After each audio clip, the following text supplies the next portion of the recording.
From our nation's capital, outside in the Tony suburbs of Arlington, the former Republican like myself and now a senior advisor at the Lincoln Project, Trygve Olson, and from beautiful Lake Wissota, the Captain Stubing of the Northwoods and the host of Mornings with Pat Kreitlow every morning from 6 until 8. Pat Kreitlow, for those watching on the stream, he has the hat. He has his captain's hat right there. I love it. Which does not fit over my headset, No, unfortunately. Bumbershoot is a slightly whimsical American term for an umbrella, thought to be a playful combination of umbrella and parachute. Yeah. So there you go. It came from, I guess it came from a Bohemian. I searched Bohemia, and there was no Bohemia anywhere. Really? It's just a Maybe thing. my grandma lied to me. Well, no, because I think Bohemian has also become kind of a catch-all for American mutts. We are all in the junk drawer of cultures, as it were. Right, So, right. I appreciate that. So you Thank get away with gentlemen. that. You bet. Good to see you both here after a week. Lots going on nationally, lots going on in the state. I'd like to start, if we could, and we've been talking about this for the last couple of days, what's going on a block away in the Wisconsin State Capitol as the Joint Committee on Finance, better known as JFC, the Joint Finance Committee, the largest. It's the Budget Writing Committee, the most powerful committee in the state capitol. They put together the budget every other year, and then they send it to the full legislature. If it passes, it goes to the governor for up or down vote. Important to remember for our discussion that unlike in D.C., if there is no budget, the government shuts down. In Wisconsin, if there is no budget passed or agreed upon by the legislature or the governor, the current budget takes effect. In other words, the current spending levels just carry on for another 2 years. So I want to go to this new news being reported right now by the Wisconsin State Journal. Great reporter Kimberly Wethall in a new in their online edition at Madison.com this afternoon just posted here about an hour ago. It's an update on the story that they ran this morning on the front page. It starts out, Republicans in the legislature's budget committee may deal the Universities of Wisconsin, better known as the UW system, its biggest budget cut in nearly a decade to the tune of $87 million. And many thanks to Kimberly for the next line there on the front page of today's State Journal. It says, the cut was first reported by Civic Media on Monday night. By contrast, the UW system had requested an increase in state aid of $856 million. The committee had been slated to take up the UW system's budget yesterday, but punted it for unspecified reasons. Going to step away from the story right now. Maybe some of those unspecified reasons was the post that we did on Monday night that got a lot of people calling their legislators, and they kind of said, well, boys, the jig's up, and so they took it off the agenda for yesterday.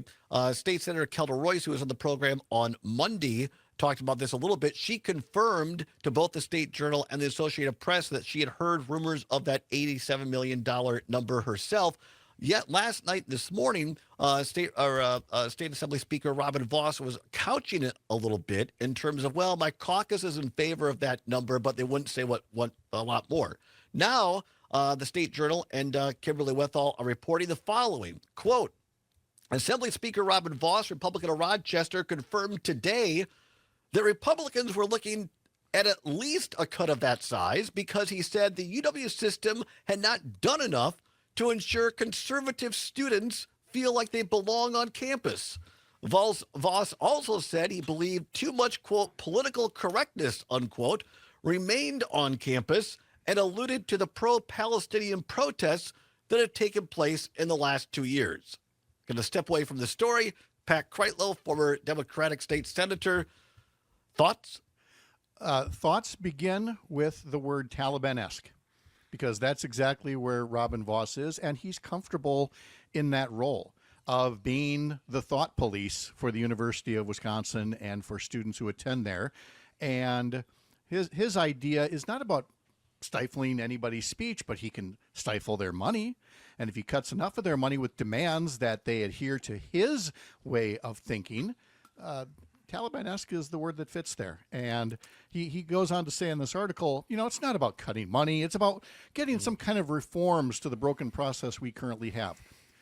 The part of the system that's broken begins and ends with Robin Vos and all of his ilk in the Wisconsin legislature, who don't believe in the Wisconsin idea the way that you were describing it yesterday, and who would just as soon micromanage the universities the way that they're trying to micromanage local units of government, women's bodies, and so on. Trygve, Olson, you and I have traveled around the state here, stopping at a lot of our great public universities at UW System. Pat knows this as well. We're all three products of UW System schools and colleges. What about this? What Pat said here? The quote from Vos in this story today in the State Journal this morning says, it's not about cutting money. What it's about is getting some kind of reforms to broken processes that we currently have. We don't have enough respect for political diversity. And it goes on from there. Trygve, are we seeing Vos trying to mimic what Trump is doing in D.C., which is we're going to make these kind of egregious, over-the-top demands, in this case cutting $87 million from UW System current levels, which would gut almost assuredly close the remaining 6 two-year colleges and probably shut down at least one 4-year school, if Todd could get it out. But is he doing this? He's saying it's not about money. Is this a mimic of what Trump's doing in D.C.? Could I go a step further and ask Trygve to also say, does it go as far as what Viktor Orban is doing has done in Hungary?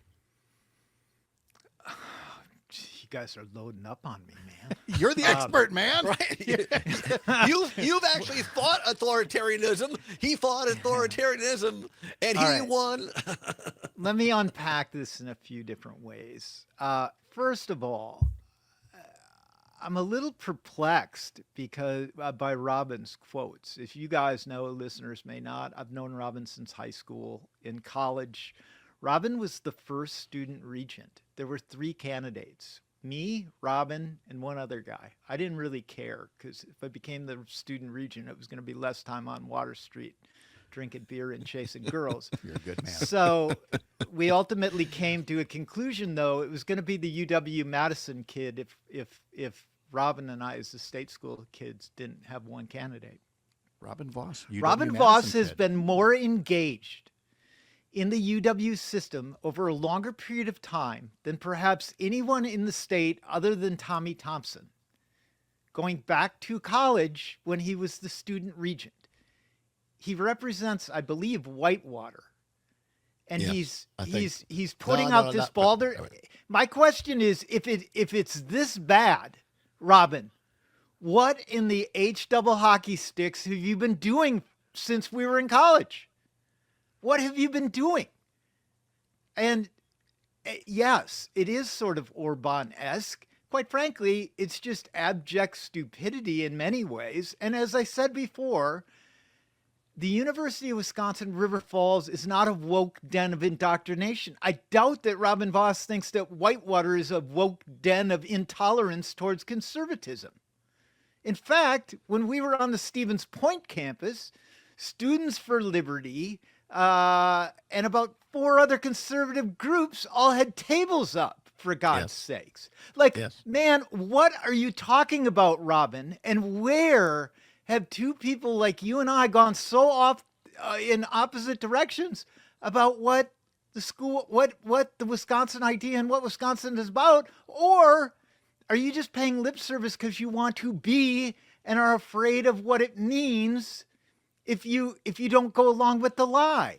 What is up?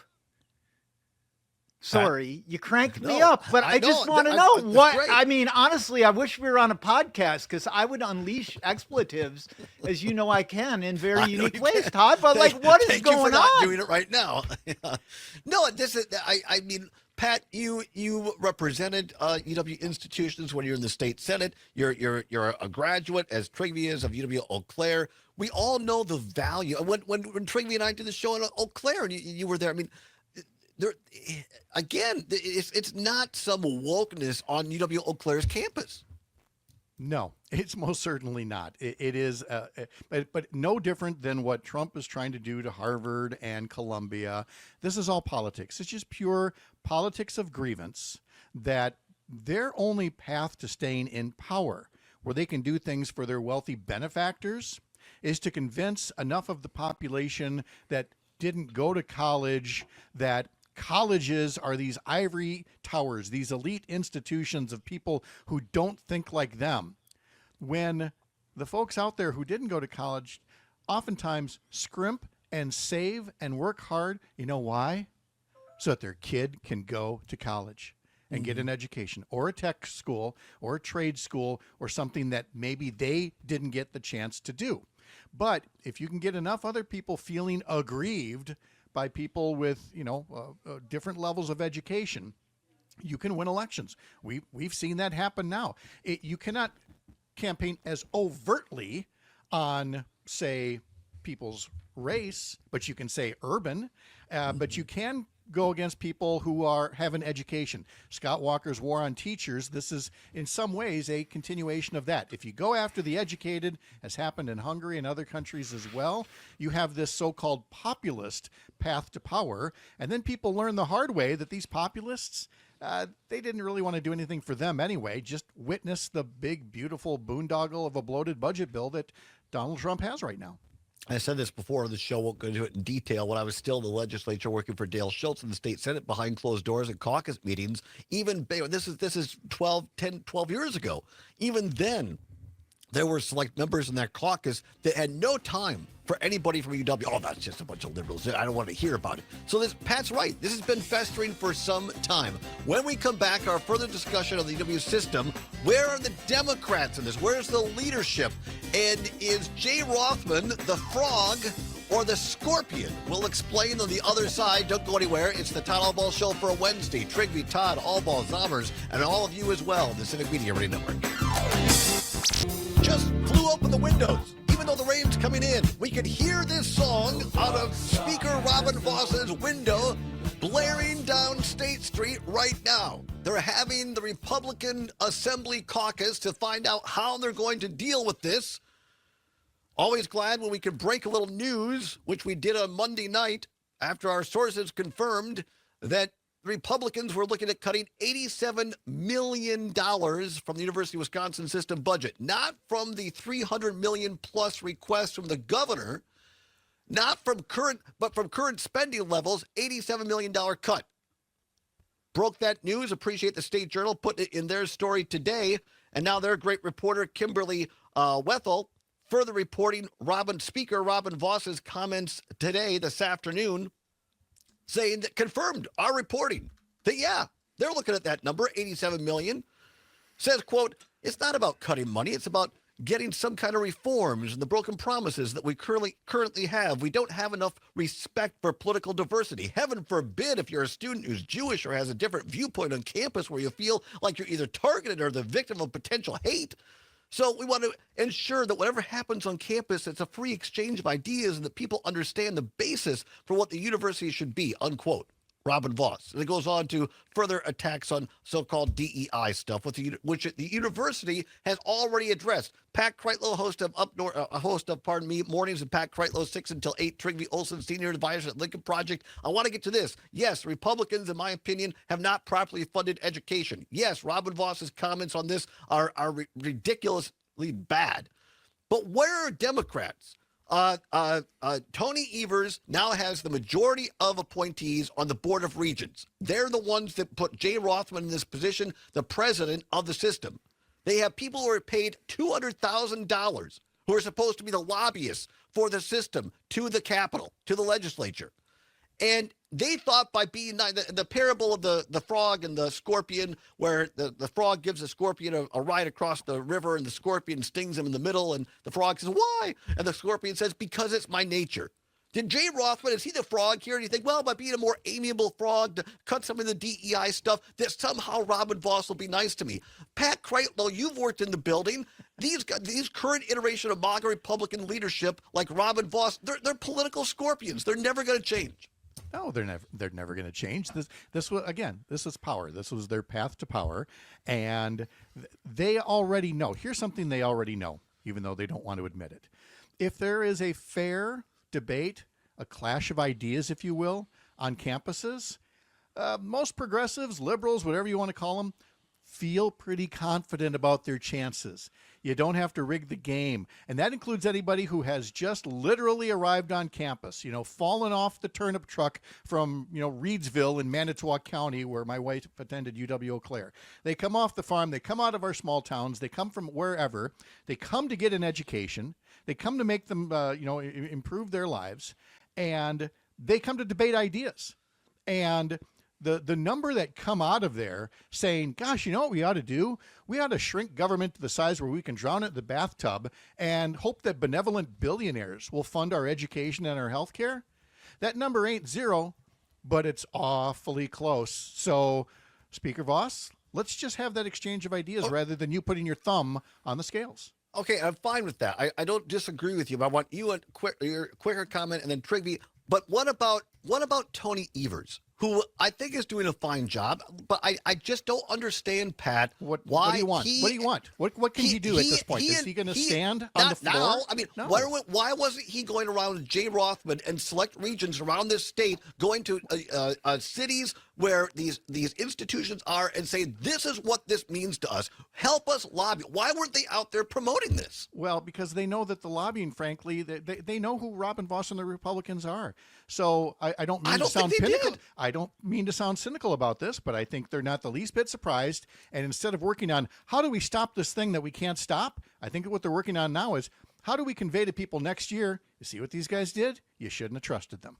Trygve?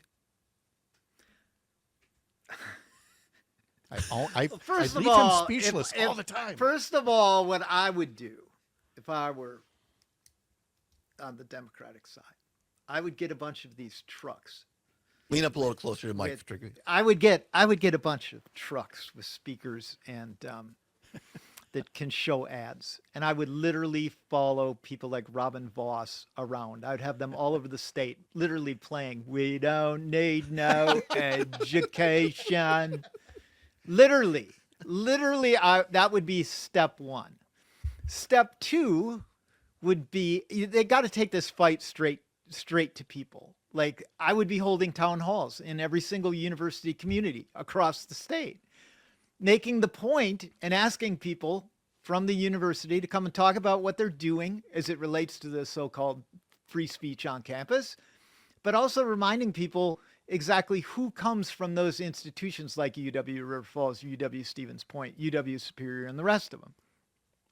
The third thing that I'm thinking is, like, people in Wisconsin need to wake up, right? The alternative to Jay Rothman was Jim Schmidt, who's the chancellor at Eau Claire, who actually found me the kid that I just hired.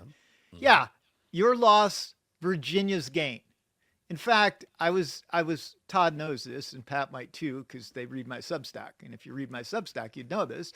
I've been out college hunting lately, not for myself, because I wasn't very good when I was in college, because I was following in the footsteps of 30 Pat, seconds. And so, but my daughter's going to go look at James Madison, who's the new president of that university, and they are giddy that they took him. Why? Because I can't speak for Jim, but I would suspect the fact that there seems to be a lack of commitment versus the commitment that you see in the university from Virginia to public education. Wisconsin's going to be getting its lunch packed. Yes, so they are. And it ain't it's gonna be bologna. It's bologna that's being put in their lunches by people like Robin Vos. Ham sandwich.